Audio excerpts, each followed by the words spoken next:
Hola, bienvenidos con vos. Hoy hablando de cosas importantes que tienen que ver con la Constitución, que tienen que ver con las leyes, que tienen que ver con los decretos que se han desarrollado por parte del Ejecutivo, es decir, del Gobierno Nacional, en torno al COVID-19. Y nos acompaña Yadira Castillo, ella es doctora en Derecho, para que nos hable acerca de este tema. Yadira, bienvenida.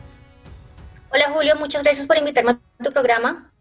Bueno, primero que todo hay que hablar de muchos términos que han salido a la luz pública en estos días que quienes no somos abogados no conocíamos y que hemos ido empezando a entender cómo funciona el tema de los estados de excepción, por ejemplo, de emergencia y demás. Pero para entender esto quisiéramos que nos explicaras, que nos dieras más como un ejercicio de reflexión sobre este tema. ¿Qué es un estado de excepción, especialmente en Colombia?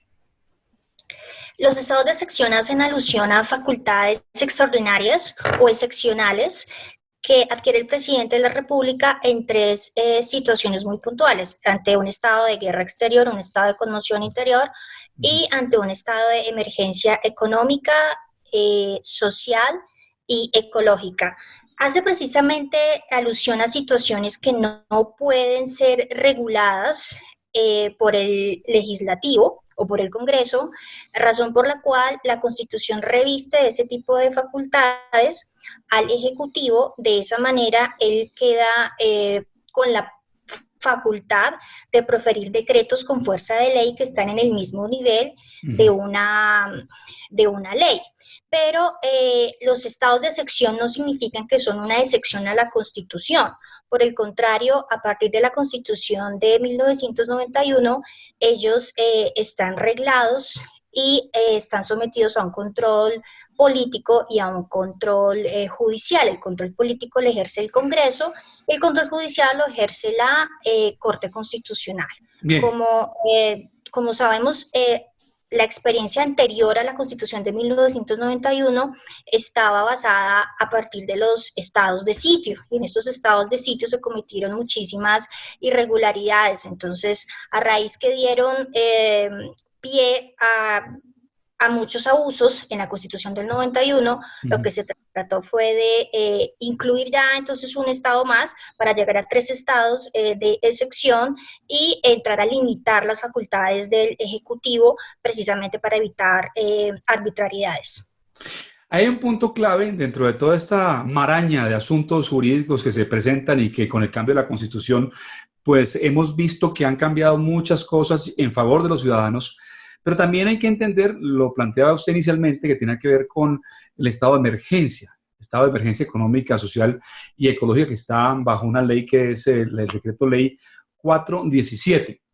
Pero mucha gente ha escuchado esto, pero no lo ha entendido. ¿Qué es la emergencia económica, social y ecológica? De acuerdo con el artículo 215 de la Constitución Política, la emergencia económica hace referencia a situaciones sobrevinientes que no se enmarcan en un estado de conmoción interior ni tampoco en un estado de guerra exterior. Entonces, en ese sentido, hacen alusión a amenazas o situaciones que se pueden constituir en una amenaza y que afectan el orden económico, social y ecológico, o que también pueden constituirse en una calamidad pública. En el caso del decreto legislativo 417, el presidente de la República lo que hizo fue proferirlo con el propósito de mitigar la pandemia causada por el nuevo coronavirus. Y ese decreto legislativo tiene básicamente tres ejes que uno puede distinguir.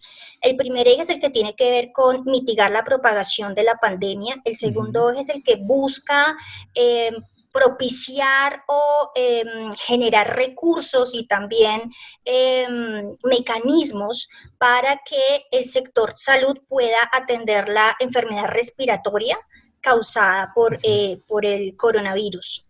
Y tercero, busca también formular medidas para atender los efectos económicos y sociales causados por el confinamiento. Ok, hasta ahí está claro. Digamos que eso es lo que hace el Ejecutivo. El gobierno ha estado trabajando desde el 16 de marzo en pro, digamos, de fortalecer su democracia, las formas de cuidar a sus ciudadanos y demás. Pero muchos están pendientes de esta situación, no solamente las IAS, sino también la Corte. Y la pregunta que uno se puede hacer en este caso es, ¿hay un control constitucional a esos decretos, por ejemplo?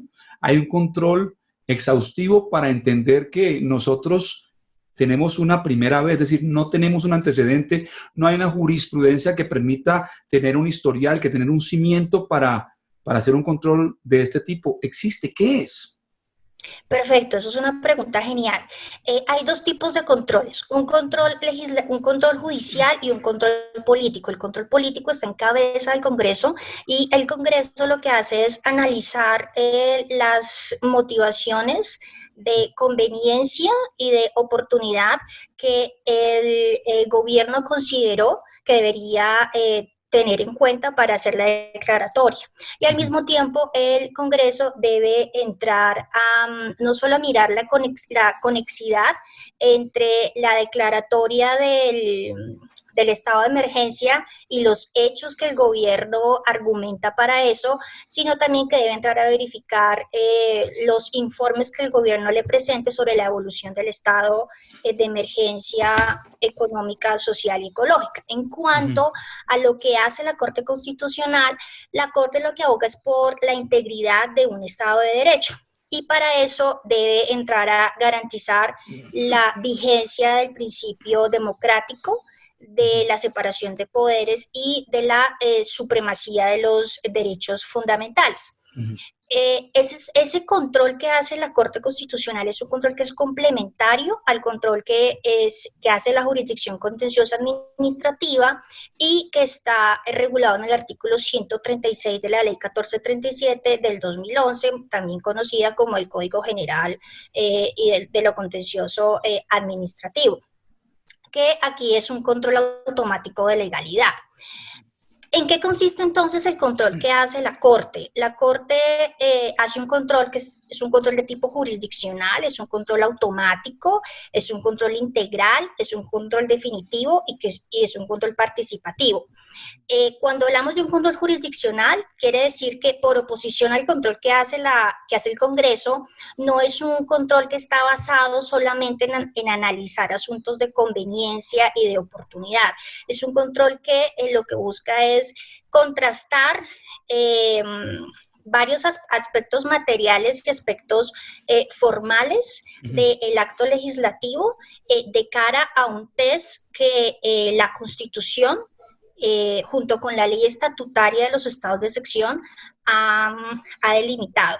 Es un control automático porque la Constitución regla que una vez el presidente hace la declaratoria del estado de emergencia, debe remitir a la Corte Constitucional el dicho decreto y también los decretos de desarrollo.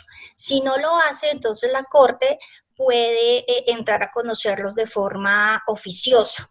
Es también un control integral porque se basa en aspectos materiales y en aspectos formales. Es un control definitivo porque las decisiones que adopta la Corte Constitucional hacen tránsito a cosa juzgada constitucional, es decir, que luego un ciudadano no puede entrar a controvertir esas decisiones a través de las acciones por inconstitucionalidad.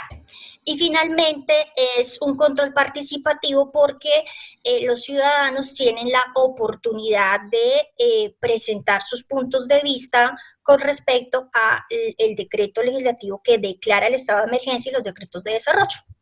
Bueno, eso suena un poquito enredado, pero para nosotros que no somos abogados, pero sí está claro dentro del concepto de lo jurídico y obviamente del control que se plantea a nivel de constitución como tal. Es decir, de alguna forma es como la rectora del control a nivel de la constitución, ¿verdad? Sí.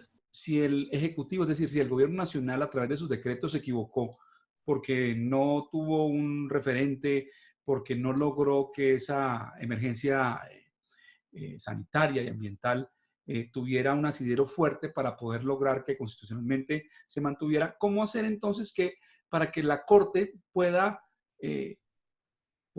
digamos, de pronto castigar, fallar en contra del Ejecutivo? ¿Qué podría pasar ahí? ¿Cuál es el desafío que tiene la Corte en ese aspecto? Ok, antes de entrar a los desafíos que son estrictamente jurídicos, Ujú. me parece importante que tengamos en cuenta que los expertos han dicho que estamos ante una crisis económica, ante la peor crisis económica después de la depresión de 1929, ¿sí? Ujú. Ujú. Y entonces esto genera una incertidumbre social, económica y también una incertidumbre jurídica. Tenemos una Claro. incertidumbre social y económica porque realmente nuestra vida depende de la línea de tiempo que fije un virus, ¿sí? Entonces, hoy en día la economía es salud pública, ¿sí? Si logramos controlar el virus, entonces podemos intentar retomar nuestras vidas dentro de lo que ahora se llama la nueva normalidad. Ok.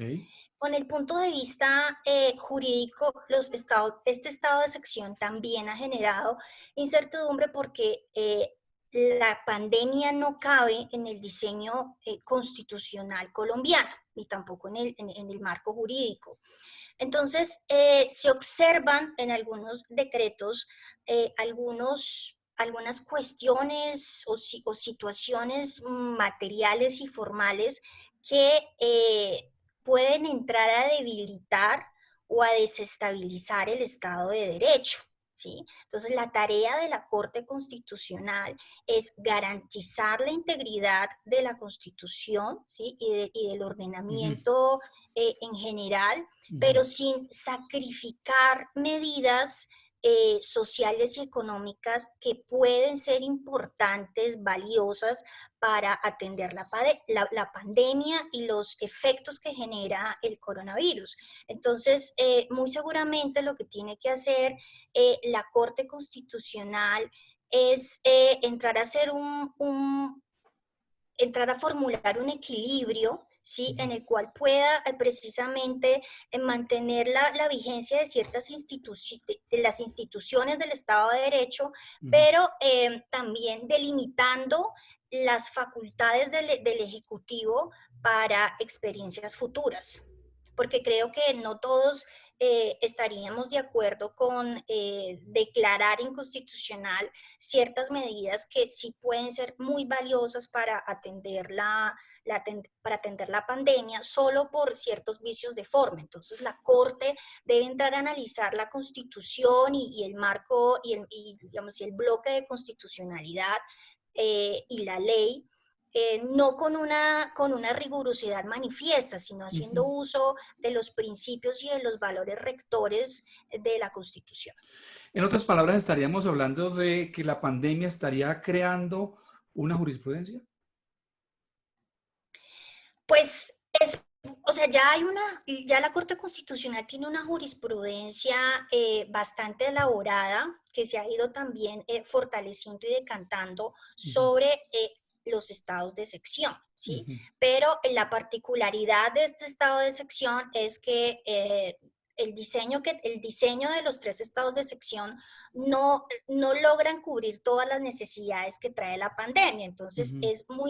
lo que estamos esperando es que la Corte Constitucional, a través de sus pronunciamientos, fije parámetros de control que puedan entrar a acoplarse en el marco de esos tres estados de excepción. Ok. Pues en este caso, en el estado de emergencia económica, social y ecológica.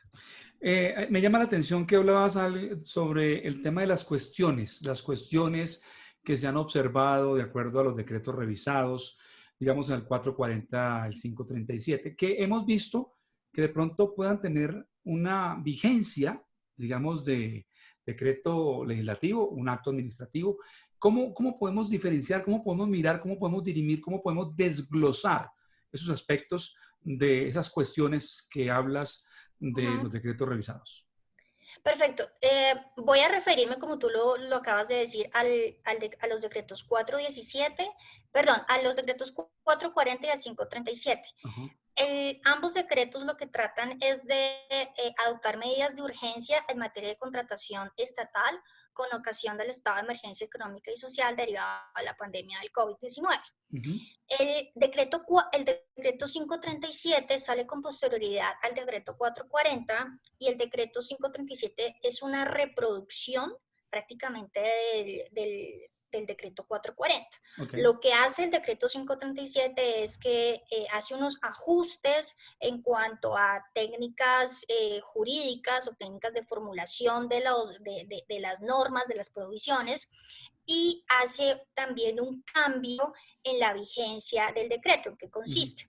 En que el decreto 440 ataba su vigencia a la duración del estado de emergencia económica, social y ecológica. El decreto 537 lo que dice es lo que hace es que fija la vigencia de ese decreto hasta que eh, hasta que se termine la emergencia sanitaria que fue decretada por el Ministerio de Salud. Ujú, ujú. Entonces, ¿qué es lo que se puede observar aquí?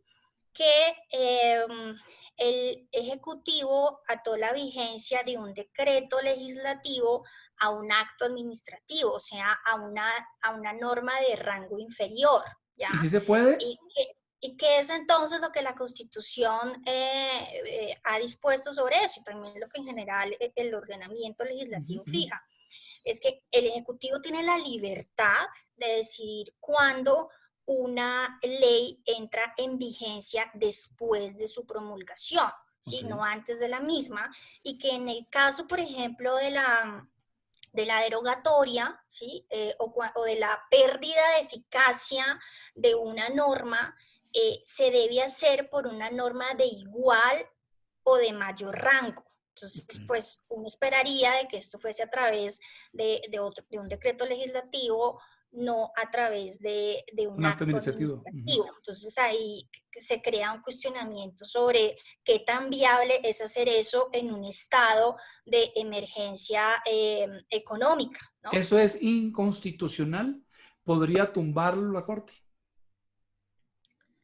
Pues eso puede ser un vicio, un vicio del decreto con el punto de vista formal, ¿sí? Ujú. Que la Corte tiene que entrar a evaluar, pero ahí vuelvo e insisto en la necesidad que tiene la Corte de hacer un análisis integral de la Constitución y el ordenamiento jurídico para así fijar bases sólidas sobre cuáles deben ser, cuáles son las atribuciones que tiene el Ejecutivo, cuál es el deber ser de la regulación de una pandemia, por ejemplo, pero teniendo claro que ese análisis no necesariamente debe entrar a afectar eh, las medidas que se adoptan al interior de esos decretos que sí pueden ser valiosas Claro, para atender la pandemia. porque en otras palabras, si se genera una brecha inconstitucional, entonces tendría que fallar en contra de todo el Ejecutivo y me imagino todo el país.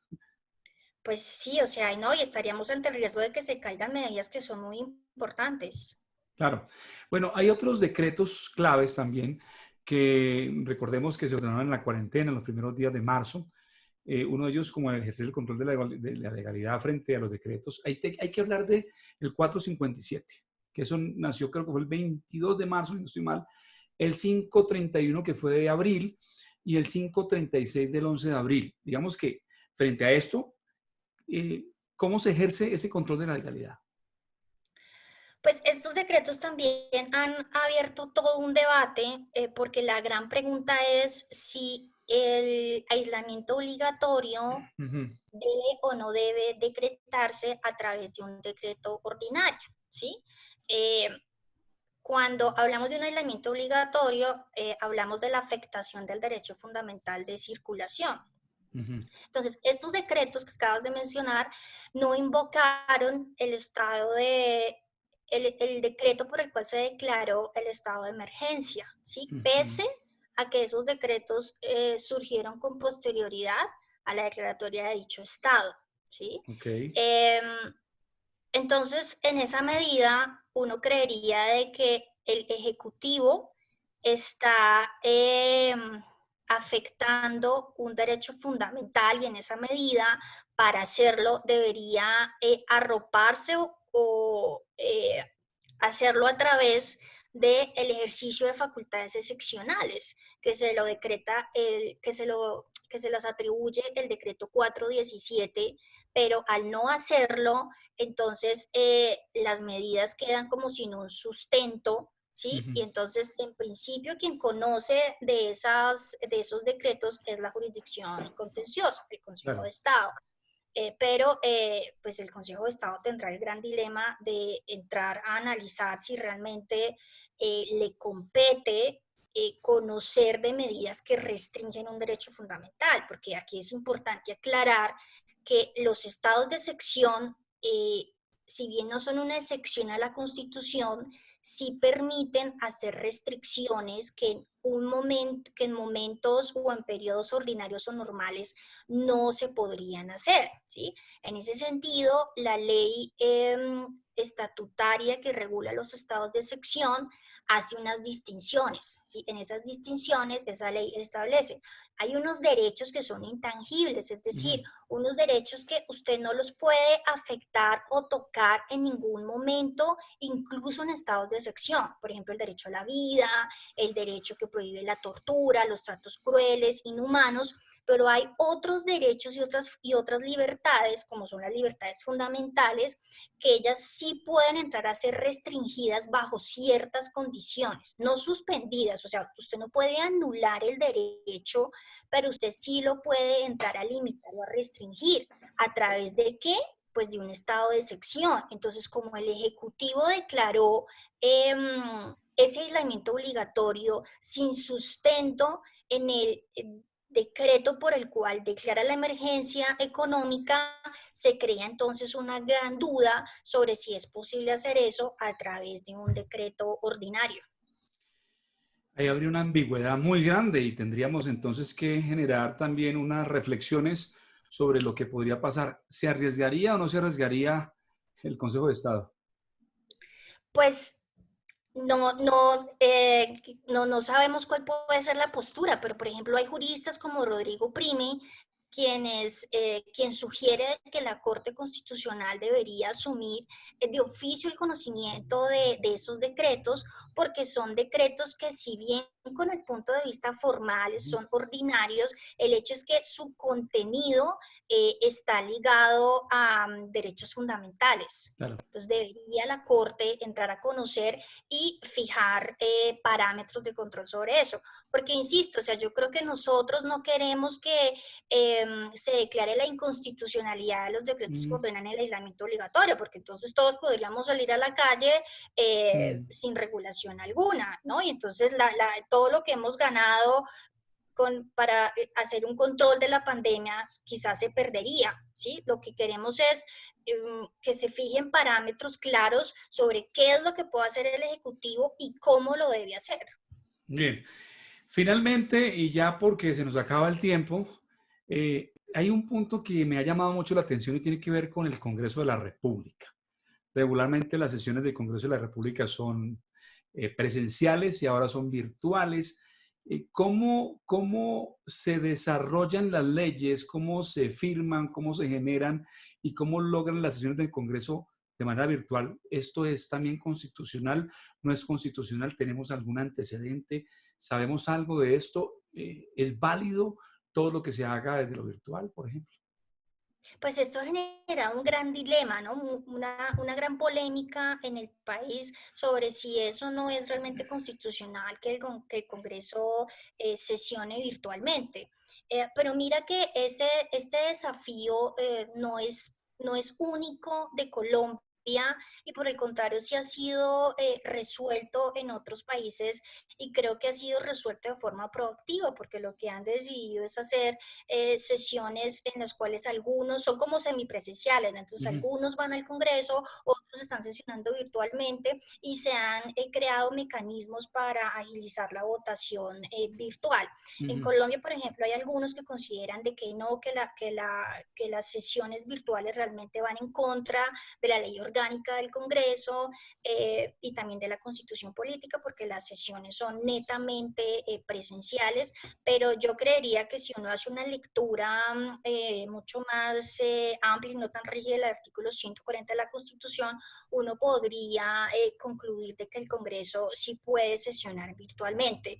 Y creo que sería también interesante si hiciéramos una sesión mixta, ¿no? O sea, o como semipresencial, algunos en el Congreso, en el Capitolio, y otros virtualmente, porque yo en mi caso prefiero un Congreso sesionando virtualmente y no un Congreso cerrado que no esté haciendo lo que tiene que hacer. Y en este momento lo que tiene que hacer es estar haciendo un control político frente al estado de emergencia económica. Muy bien, pues ahí estaban las preguntas con las respuestas. Digamos que no es fácil el camino que le corresponde seguir a la Corte, porque hay muchas situaciones ambiguas, tampoco al Consejo de Estado, y el Congreso, digamos que ha trabajado fuerte digo fuerte, porque sí han estado sesionando, pero también es cuáles son los resultados que se han tenido, cuáles son los productos que se han generado sobre todo a nivel jurídico. Pero entonces digamos que, Yadira, ahí tenemos en este momento usted como doctora en Derecho, conociendo, digamos, la norma, conociendo desde las diferentes líneas de trabajo en los últimos años, digamos, estas reflexiones que nos llevan a pensar si esto pueda generar una jurisprudencia, si pueda generar una base jurídica para una situación futura. Muy bien, muchas gracias por habernos acompañado y esperamos volverte a ver y que tengamos la oportunidad de hablar más acerca de la parte jurídica del Estado colombiano. No, gracias a ti por la invitación. Muchas gracias. Bueno, y nosotros nos quedamos con vos para que sigamos hablando de cosas que son muy interesantes para el país en torno a este COVID-19. Así es que nos vemos en una próxima ocasión.